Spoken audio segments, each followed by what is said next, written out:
como que é feito o diagnóstico de TDAH? Eu tenho um filho de 4 anos, ele vai fazer 5. Como que eu sei se ele tem ou não? Calma, a gente começa a ver ali, porque até 4, 5 anos, a criança ainda não teve o primeiro grande amadurecimento cerebral, tá? Você pode explicar pra gente como que é o cérebro da criança, como que ele desenvolve? Vamos lá. Até 4, 5 anos, dessa altura aí, o cérebro ainda não tem uma coisa chamada individualização.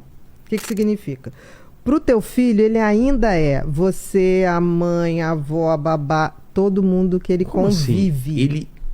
Ele não se sente um ser único. Eu queria entender isso, porque parece mesmo isso. Mas é isso. Por exemplo, se você estiver fazendo cocô, tá, e teu filho atende o telefone. Hoje não, porque não tem mais telefone fixo. Mas vamos supor que ele atende o teu celular. Tá tocando, ele atende. Aí fala assim, eu queria falar com o Vilela, tá. Ele não pode. Por quê? Tá fazendo cocô. Papai tá fazendo cocô. Isso. Por quê? Porque pra criança, o que ele vê, todo mundo vê. Ele é o grupo. Ele não entende que ele é ele, indivíduo. O cérebro dele ainda não teve o primeiro grande amadurecimento. Mas ele já tem vontade própria. Eu quero fazer isso. Sim, eu quero assistir aquilo. Ele está começando a formar essa identidade. Sabe quando ele vai descobrir que ele é ele? Quando? Quando ele começar a mentir e perceber que vocês não notaram. Ele não mente, ele não consegue ainda mentir. O dia que ele falar assim, você chegasse... Como é o nome do teu filho? Noah. Noah. Você pegou uma... Acabou com isso aqui. Só tinha ele. Você pegou... Não. Quem foi? Foi a Maria. Aí você, putz, eu tenho que falar com a Maria, que se ela quiser, eu vou comprar um pote, eu dou pra ela. Não precisa fazer isso. Você sai, ele vai fazer assim. Por que ele não faz isso ainda? Porque ele ainda... Ele acha que eu vou descobrir... Porque ele acha que o que ele pensa, você vê, a mãe vê. Ele ainda não tem individualização. Que legal. É lindo. Por isso que eu digo que quem tem filho, você tem que aproveitar porque você é o mundo dele. Por isso que uma separação nessa fase é terrível de pai e mãe. Porque a criança sempre vai achar que ele estava metido naquela confusão. Entendi. Que ele foi culpado pelaquela separação. Porque ele estava naquele bolo. E o que aconteceu que ele não fez a parte dele? Então, vamos lá, o cérebro então... Tem esse primeiro amadurecimento. Aí vai pra eu sou um indivíduo. Eu sou um indivíduo. Aí ele começa aquela fase que ele começa a ter os amiguinhos. Aí, pai, não me pega não, pai. Não sei o quê. Bom, aí não quer que deixe na frente da escola, deixa um pouquinho pra cá. Não me mas quando tá com você, dá beijo, abraça. Mas aí, tipo, não, pai, na frente lá das minhas amigas. Não fala isso, já tá dando no corno. Não, calma, ele...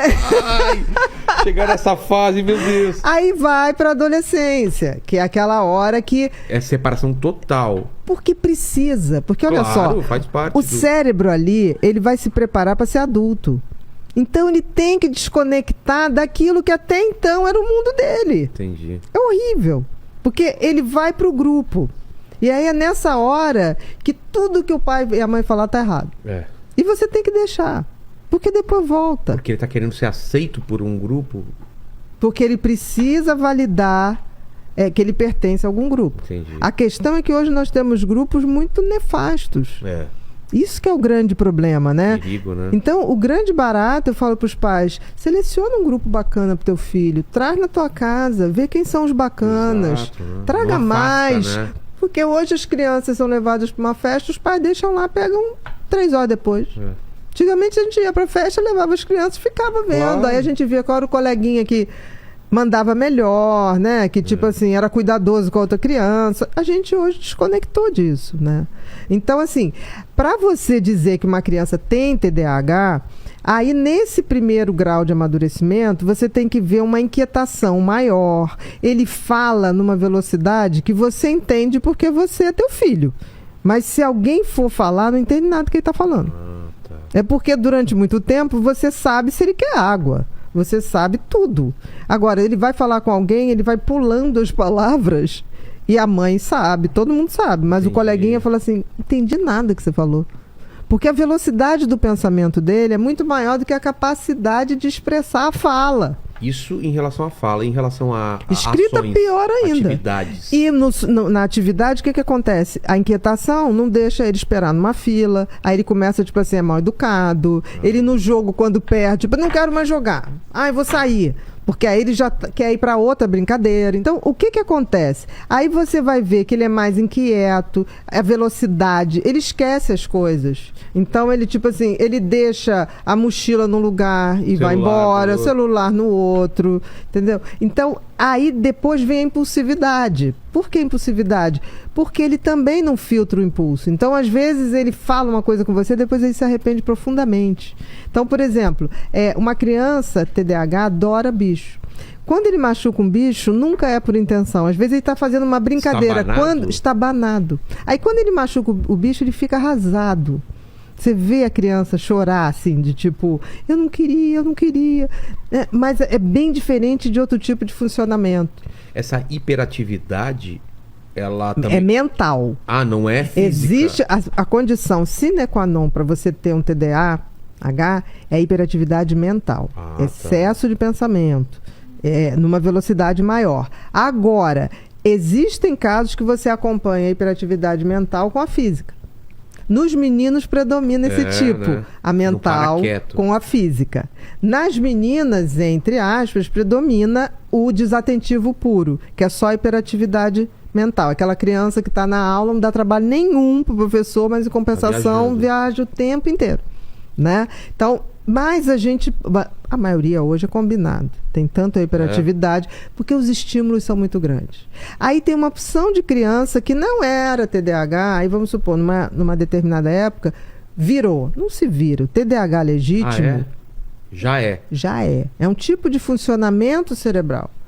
Ele não vira. Talvez só se evidencia mais ou você prestou mais atenção, mas ele já estava lá, né? Com o tempo, a tendência é ele criar mecanismos para controlar. Por exemplo, eu tenho déficit de atenção e hiperatividade. Eu me lembro quando eu ia ao cinema, eu ficava batendo a perna, tá.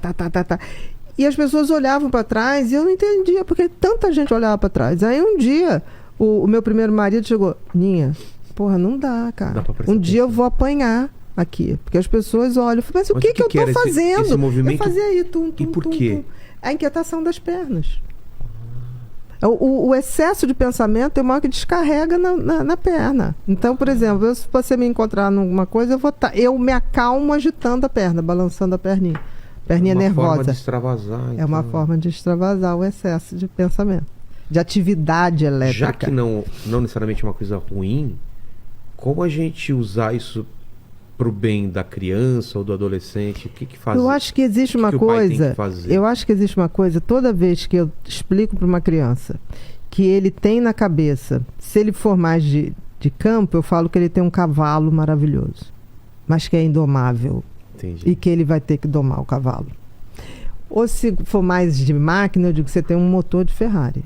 Mas a Ferrari, você pode capotar muito mais fácil do que um Audi. Tá, tia, e aí? Falei, você vai ter que ser o mecânico do teu cérebro. Você vai ter que dominá-lo.